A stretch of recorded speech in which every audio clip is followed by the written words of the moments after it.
Hello everyone, আসসালামু আলাইকুম। সবাই কেমন আছেন? আশা করছি আল্লাহর অশেষ রহমতে আপনারা সবাই ভালো আছেন, আর আপনাদের দোয়াতে আমরাও অনেক ভালো আছি। আরেকটি নতুন ভিডিও নিয়ে চলে এসেছি। আশা করছি ভিডিওটি আপনাদের কাছে ভালো লাগবে।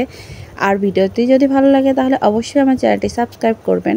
আমাদের বাসায় মেহমানরা এসেছিলো, আর মেহমানরা বলতে গেলে আমার বোনরাই এসেছিলো। তো আপুরা এসেছিলো বলে আমাদের অনেক কিছু অ্যারেঞ্জমেন্ট করা ছিল। তারপরে আরও অনেক মেহমানরা এসেছিলো। তাদের জন্য কী করলাম ভাবছি আপনাদের এক ভিডিওতে সব কিছু শেয়ার করব। তো এটা হচ্ছে আমাদের এখানে পান পিঠে বা পাকান পিঠে বলা হয়, আবার অনেকে ভাজা পিঠে নামেও পরিচিত।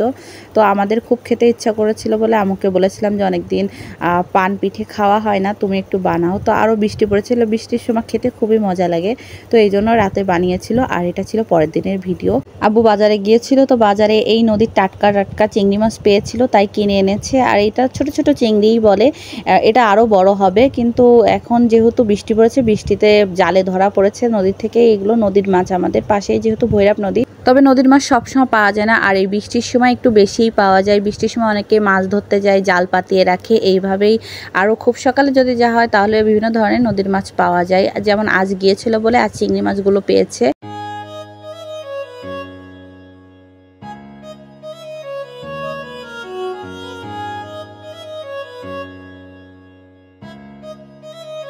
আমাদের বাসায় গরু লালন পালনের পাশাপাশিও অনেক হাঁস মুরগি পালন করা হয়।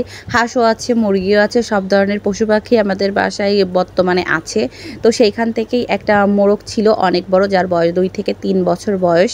তো সেই মোরগটাই আমরা রেখে দিয়েছিলাম মেহমান আসতে তাদের খাওয়ানোর জন্য। তো সেই মোরগটাই ধরে এনেছিলাম সকাল সকালই। আর ওকে ধরতে আমাদের খুব বেগ পোহাতে হয়েছে, কারণ ও অনেক সকালে উঠে চলে যায়। তারপর আর কি অনেক ধরে তারপরে মোরগটাকে এই যে জবাই দিয়ে তারপর হচ্ছে পরিষ্কার করে নিলাম। আর এখন হচ্ছে আমি মাংসটা কেটে রাখছিলাম। আর এখানে 2 থেকে আড়াই কেজির মতো মাংস হচ্ছে, যেহেতু অনেক বড় সেই তুলনায় মাংস একটু বেশি হবে। তারপর হচ্ছে কাটা তো শেষ হয়ে গেল। আর এই যে গলা ছিল, সেই গলার ভিতরে যে আলাদা যে শিরাটা থাকে ওইটা আমি একটা শলা দিয়ে বের করে ফেলছিলাম। ফেলে তারপরে চলে এসেছিলাম কলপারে। আমাদের কল তো ঠিক হয়নি এখনও, ওটা ঠিক করার জন্য প্রচেষ্টা চলছে। লোকজন আসবে তারপরে এসে ঠিক করে দিয়ে যাবে। তো পাশের কলেই চলে এসেছে। মাংসগুলো ভালো করে কষলে 5-6 বার ধুয়ে নিয়েছি। তারপরেও আবার চেক করেছি ওর ভিতর কোনো ময়লা টয়লা থেকেই গেল কিনা। তারপরে দেখি না, কোনো ময়লা থাকেনি। তারপরে ধুয়ে নিয়ে বাসায় চলে আসলাম।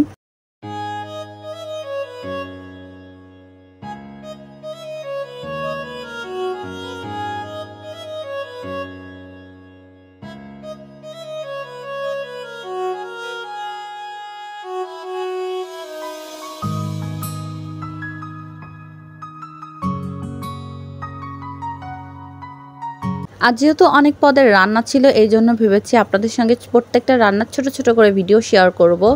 আর বড় ভিডিও দিতে গেলে অনেক সময় লেগে যাবে, এই জন্য ভেবেছি যে ছোট ছোট করে ভিডিও দেব। আর আম্মু রান্না করতে চলে এসেছে, যেহেতু অনেক পদের রান্না আজকে, তাই খুব সকাল সকালেই রান্না করতে চলে এসেছে। আর যদি হয় তার জামাই মেহমান হিসেবে, মানে আমার আপুর হাজব্যান্ড আসবে, আমার দুলাভাই আজ আসবে, তাই আজ রান্নার খুব তোড়জোড়। এরপর আর কি আম্মু ওইদিকে রান্না করে, তাহলে অন্য যে কাজগুলো সেগুলো আমার অবশ্যই করতে হবে। এরপর ভাবি চলে এসেছে দুধ ধোয়াতে। তো তাড়াতাড়ি করে আমিও চলে আসলাম, ভাবিকে বললাম যে আজ একটু তাহলে তাড়াতাড়ি দুধ ধুয়ে দিয়ে যান। তো উনি চলে এসেছিলো। দুধ ধোয়ানোর জন্য যেসব জিনিসপত্র লাগবে, তেল, তারপরে পিঁড়ি, আর হচ্ছে গিয়ে বালতি লাগবে, সেগুলো সব এনেছিলাম। আর বালতির মধ্যে অল্প একটু পানি এনেছিলাম। যখন বাছুরে বা দুধের যে বাটটা খায়, তখন হচ্ছে ওইটা করার সময় অনেক ফেনা ফেনা হয়ে যায়, সেই ফেনা ফেনার জন্য পানি দিয়ে ধুয়ে নিতে হয়।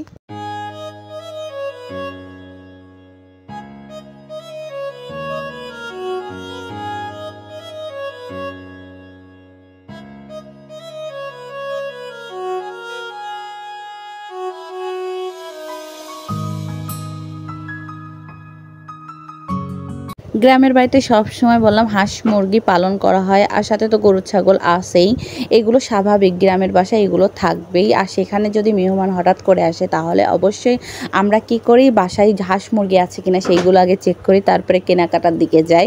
তো আমাদের বাসার অবস্থাও তেমন হয়েছিল। ভাগ্যিস দুলাভাই আসবে বলে সেই হিসাবে আমাদের একটা মোরগ ছিল, সেইটাই জবাই দিয়ে দুলাভাইকে খাওয়ানোর জন্য রান্না করলাম। সব রান্নাই প্রায় শেষের দিকে, তারপরে হচ্ছে কিছু কিছু রান্না বাকি ছিল। আর মাংস তো রান্না হয়ে গিয়েছিল, যা জিরা আর গরম মশলা গুঁড়া দিয়ে হচ্ছে নামিয়ে নিয়েছিল। বলেছি আগেই ভিডিওতে যে সম্পূর্ণ ভিডিও শেয়ার করব না কোনো রান্নার, যা ছোট ছোট করে ভিডিওটা শেয়ার করব যে কি কি রান্না হচ্ছে সেইগুলোই দেখাবো। এরপর আর কি মাংস তো রান্না হয়ে গিয়েছে, আর বাকি ছিল হচ্ছে গিয়ে চিংড়ি মাছ ভুনাটা। তা চিংড়ি মাছ ভুনাটা আমরা হচ্ছে কারেন্টের চুলায় বা ইনফ্রারেড বলে যেটাকে, ওইটাই রান্না করব। তো এই জন্যই হচ্ছে একটা পাত্রে চিংড়ি মাছ আর হচ্ছে পেঁয়াজ, যে মশলা টশলা আগে থেকে বেটে রেখেছিলাম সেই সব মশলা আম্মু কষলিয়ে ভালো করে চিংড়ি মাছের সঙ্গে মাখিয়ে নিচ্ছিল।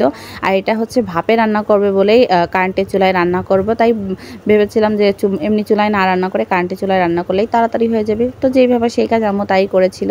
এরপর সব রান্না হয়েছে। আর কি রান্না করেছি তাই আপনাদের সঙ্গে শেয়ার না করলে হয়। এই যে ডাল রান্না করেছিলাম, তারপর হচ্ছে গিয়ে বেগুন ভাজি, মাংস, চিংড়ি মাছ ভোনা, যা যা রান্না করছি সবগুলো দিয়েছি, শুধু ভাতটা বাড়া হয়নি। ভাত আর কি দেখাবো, ওটা তো থাকবেই, ভাত ছাড়া কি বাঙালি খেতে পারে কোনো কিছু। আজকের ভিডিওতে এই পর্যন্ত থাকছে। আল্লাহ হাফেজ, সবাই ভালো থাকবে, সুস্থ থাকবেন।